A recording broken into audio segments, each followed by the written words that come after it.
Hi guys, good morning. ඉතින් day 2 එක පටන් ගන්න තමයි අපි දැන් යන්නේ. අපි දැන් තමයි පිටත් වෙන්න යන්නේ. දැන් වෙලාව 8යි ගානක් විතර වෙනවා. අද එන්නේ destination එක තමයි Apollo Bay. Apollo Bay වල තමයි අපේ accommodation එක තියෙන්නේ. ඉතින් Great Ocean Road එකේ තමයි අපි යන්න හදන්නේ.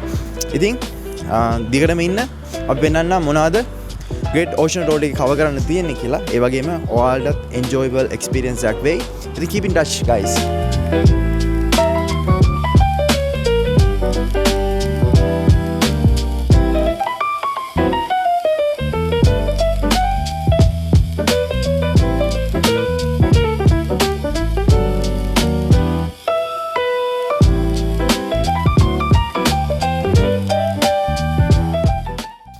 ලංකාව නුවරලේ වගේ නේද? පුලං විදුලි බලාගාරයක් තමයි පිටිපස්සේ පේන්නේ. අපි දැන් මගේ ඉන්නේ. තවත් ටැග් එකක් විතර තියෙනවා 12 apostles වලට යන්න. බලමු මොකද වෙන්නේ කියලා.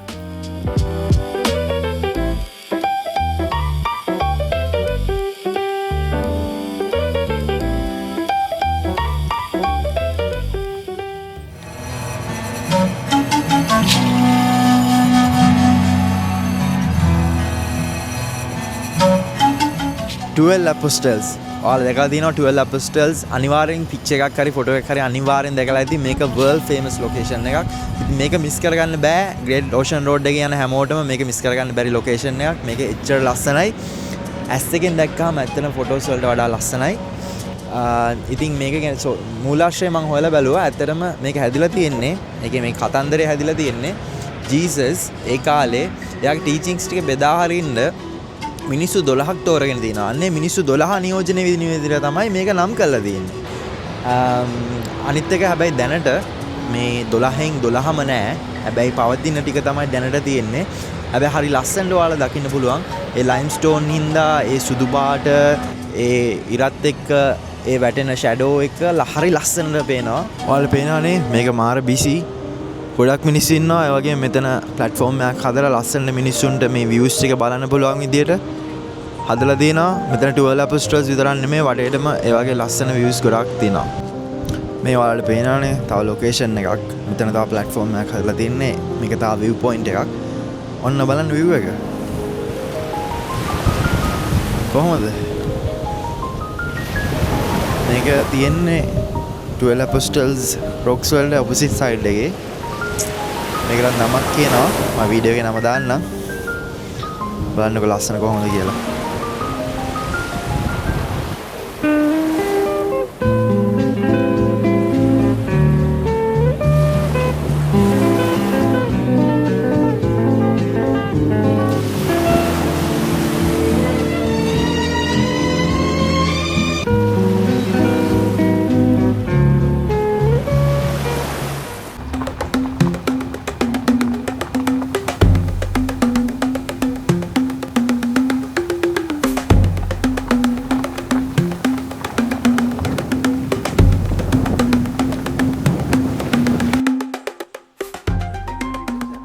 අපි ආවා ට්‍රිප්ලට් ෆෝල්ස් එක බලන්න.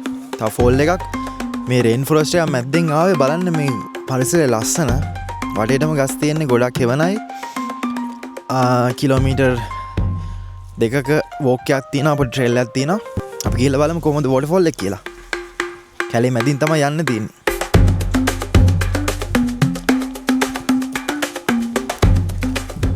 මේ ට්‍රිප්ලට් ෆෝල්ස් වලට යන වෝක් එකේ තමයි ඉන්නේ. ඔයාලා පේනවා මේ එතන ලස්සන කැලේ මැදින් ඝන කැලාවක්.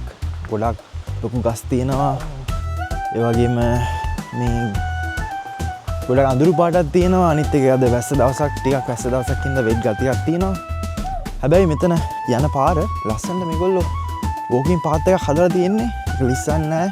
ඉතින් මේ වගේ දේවල් ඇත්තටම ලංකාවෙත් කරන්න හොඳයි. ටූරිසම් ඩෙවලොප් කරන්න පුළුවන් මේ මොකද හුඟක් කල්ටි කැමතිනේ. ඉතින් වැස්සක වුණත් ලිස්සන්න නැතුව යන්න පුළුවන් නම් තැනකට. එතකොට ඒක ඇක්සෙසිබල් වෙනවා ගොඩක් කට්ටියට. මේ තමයි ට්‍රිප්ලට් ෆෝල්ස්. ඔයාලා බලන්න පුළුවන් හරියටම බැලුවොත් පේනවා දියාලේ 3ක් වෙන වෙනම. ඉතින් මේ ආසන්න කාලේ වැස්ස තිබ්බා. ඒකින්ද අපිට හොඳට වතුර දකින්න පුළුවන් දියාලි වල.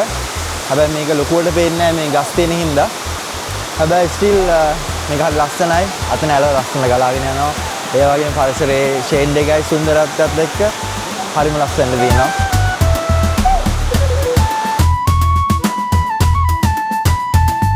ඉතින් මම ඉන්නේ හෝප්ටන් ෆෝල්ස් ගාව. හෝප්ටන් ෆෝල්ස් එකට එන්නේ මේක තියෙන්නේ ඕට්වේ නැෂනල් පාර්ක් එක ඇතුලේ. ඉතින් ඔයාලට පේනවා ගස් වලින් වට වෙලා තියෙන්නේ. ඒ වගේම මේක හුඟක් ලස්සනට තියෙන්නේ. මෙතන වටේට තියෙනවා ගලක්. ලොකු ගලක්. ඒ වගේම ගස් වලින් වට වෙලා තියෙන්නේ ෆුල් ග්‍රීන්. ග්‍රීන් වයිබ් එකක් තමයි තියෙන්නේ.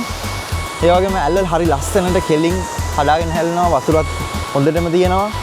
මට හිතෙන්නේ මේ කාලේ වැස්ස හින්දා ලස්සනට වතුර පාර තියෙනවා. මේක නම් මාරම ලස්සන දියැල්ලක්. ඇත්තටම මේක මිස් කරගන්න නැතුව ආපු එක ලොකු දෙයක්. අපිට තිබ්බා පොඩි කිලෝමීටර් එක වගේ පොඩි ට්‍රේල් එකක්. ඒක ආවට පස්සේ තමයි පල්ලෙහාට ආවට පස්සේ තමයි මේ හෝප්ටන් දියැල්ල මේ වගේ ලස්සනට බලන්න පුළුවන් වෙන්නේ. මෙතන පැය ගානක් වුණත් ඉඳගෙන මේ දියැල්ල දිහා බලාගෙන ඉන්න පුළුවන් තරම් සුන්දරත්වයක් මේ දියැල්ල තියෙනවා.